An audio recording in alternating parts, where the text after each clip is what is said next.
Yo guys, what's going on? Shane here. So today I'm going to be sharing that one weird tip, that one strange tip that's going to give the advantage over anybody in a street fight. Now this is only going to work for the street fight. It's not going to be working for ringed or cage fighters, alright?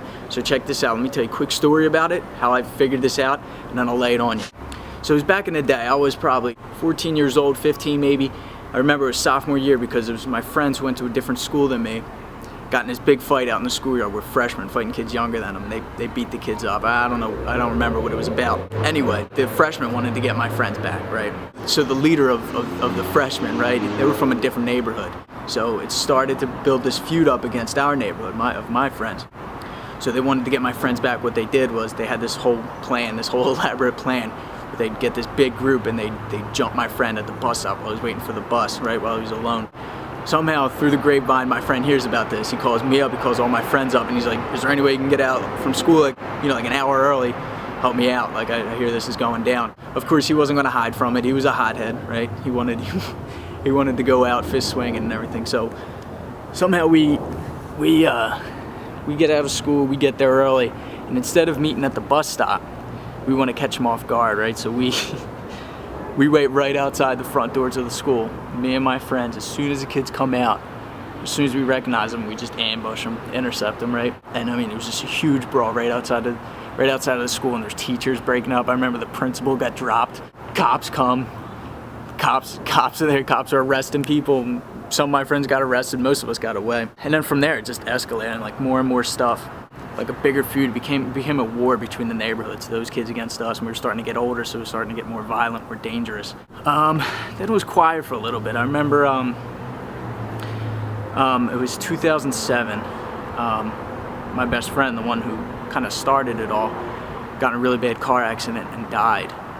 And I mean, this was the first time me and any of my friends lost anyone close like that, a family member, a best friend. I mean, it was, needless to say, we were hurt big time. It was really bad. It was really hard on us.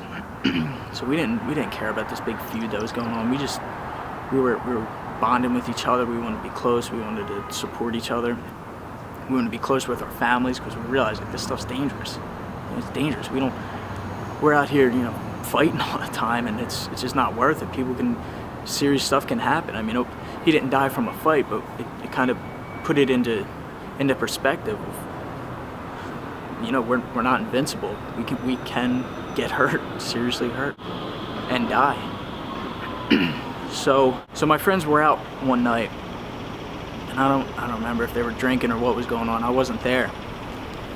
And the kids from the other neighborhood come over, and my friends were worried about themselves. They didn't want any of it, so they kind of just told them to get out of there. Big fight broke out, right? And one of my good friends ended up getting stabbed from a broken beer bottle. Got rushed to the hospital. He was throwing up the whole way there. Made it to the hospital, and he was all right. He just had to get some stitches. Nothing too bad.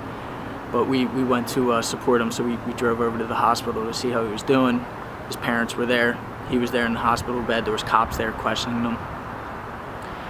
We were listening to the cops and him and his responses. Cops were asking who it was, and he said he had no idea. And it was just then that we knew what he wanted. Of course he knew who it was. We all knew who it was. But he didn't want to get the cops involved. And to this day, this is stupid. It was stupid of him, but we were young. We just wanted revenge, right? So what we did was we all got together. Of the people who were still awake, I mean, it was late in the night. There was 3 of us, right? And we decided we wanted to avenge our friend, both of them. We decided we knew we were outnumbered, and we knew we didn't want to bring weapons into it, right? Because we saw how dangerous it was. We didn't want anyone getting seriously hurt, but we wanted to do damage. We didn't want to lose. But like I said, if I could go back in time, it's stupid. I would have said no, and I don't recommend this, and I don't condone violence. So we made mistakes. We were wrong. But what we did do is pretty smart, and to this day I still recommend doing this tip, is we went to like a 24-hour Walmart or something, right? And we got 3 mouthpieces. Went back, boiled them and fitted them to our mouths. I mean, we just got simple mouthpieces because we knew when we went out there and we found the kids and we'd fight, we'd have that single advantage. If we put out a knife, if if another kid had a knife, he'd pull that out, right? But we thought that if there was just 3 of us going into it against a big group of kids, the least we could do was just conceal a mouthpiece in our mouth, right? And then it's like the mouthpiece is like the defensive equivalent to brass knuckles. It's just that single little bit of advantage you'll have over your opponent, right? You take a hit in the mouth, your teeth won't clash together, you won't bite your tongue, right? You won't be losing teeth, and you're less susceptible to knockout or concussion. So it helps you out physically, but it also helps you mentally. Put this thing in your mouth, and now you realize that if you get hit in the mouth, it's probably still gonna hurt, but you're not knocked out, and you got a little more defense than your opponent. You get hit in the mouth, it's gonna hurt.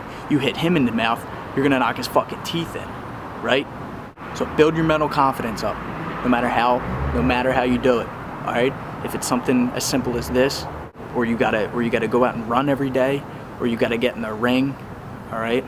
And I mean, a mouthpiece is small enough to fit in your pocket. You don't always know when a fight's gonna happen, but if you could just always bring it on you, just like you bring your wallet or your phone out with you, slip a mouthpiece in your pocket, why not?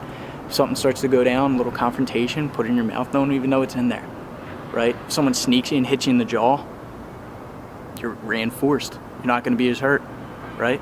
All right, I'm out. Until next time. Fight tips.